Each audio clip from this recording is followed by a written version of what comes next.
Jim Collins wrote a great book called Good to Great, where he studied 1,435 Fortune 500 companies. Only 11 achieved and sustained greatness, garnering stock returns of at least three times the market. What did each of these have in common?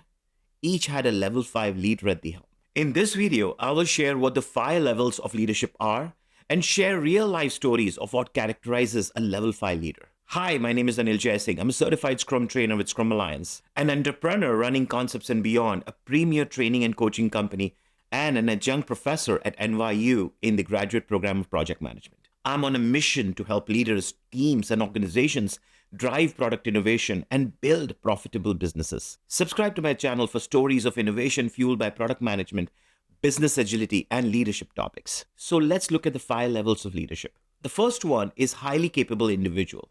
Makes a productive contribution towards talent, knowledge, and good work habits. Second is a contributing team member, contributes to the achievement of group objectives, works effectively with others in a group setting. Eventually, you grow to a competent manager. And that's number 3, organizes people and resources towards effective and efficient pursuit of objectives. Number 4 is being an effective leader, catalyzes commitment to a vigorous pursuit of a clear and compelling vision, simulates the group to a high performance standard. And number 5 is building enduring greatness through a paradoxical combination of personal humility and professional will. Let me tell you a story of someone who personified level 5 leadership.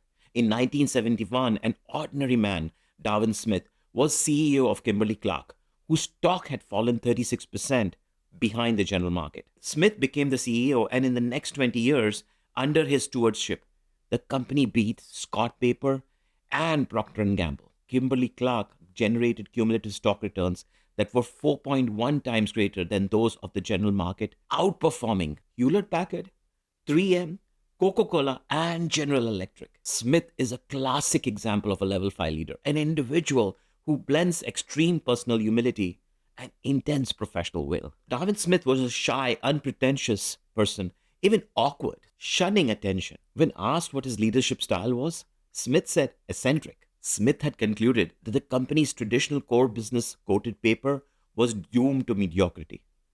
Smith would sell all of Kimberly-Clark's mills, and all proceeds would be invested in building their consumer business. Wall Street analysts thought it was a very bad move. 25 years later, Kimberly-Clark owned Scott Paper and beat Procter & Gamble in 6 of the 8 product categories in consumer business. So what was different about Smith's leadership? Upon study, it was found that leaders like him had a combination of modesty and relentless will. Before I go deeper into the level 5 characteristics, I'd like to highlight a new course I'm teaching, a new course called Certified Agile Leader. If you're interested in learning more about level 5 leadership and how it connects with Agile leadership, join my Certified Agile Leader course. The course is certified by Scrum Alliance, and it teaches you the skills you require to be an agile leader and how to develop them.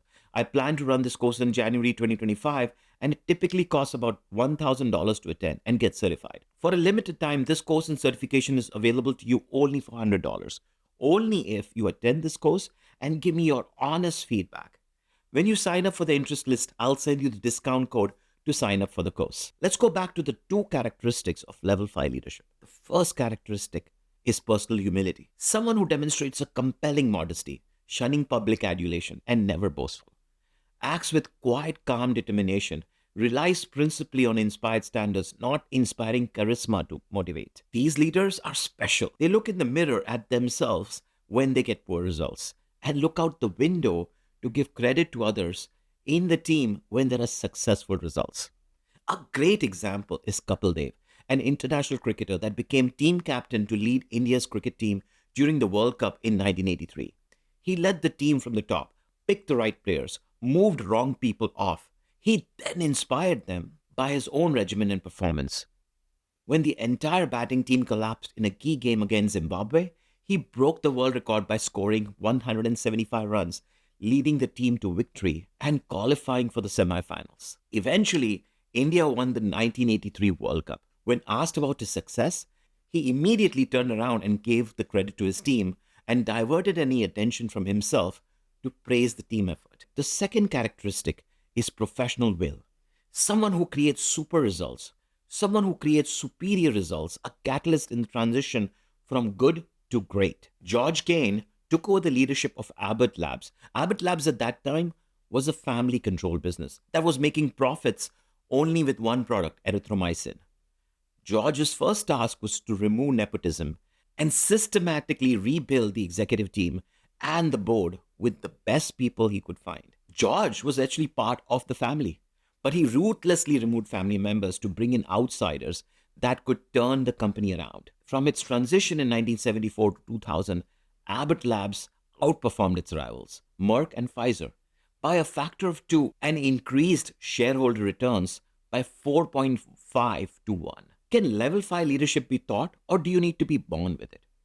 In part 2 of this video, I take you through some ideas, my opinion, as well as other factors that could be practiced to get your company from good to great. If you like this video, please hit the like button and subscribe to my channel, and also share it with other leaders. I will see you next time.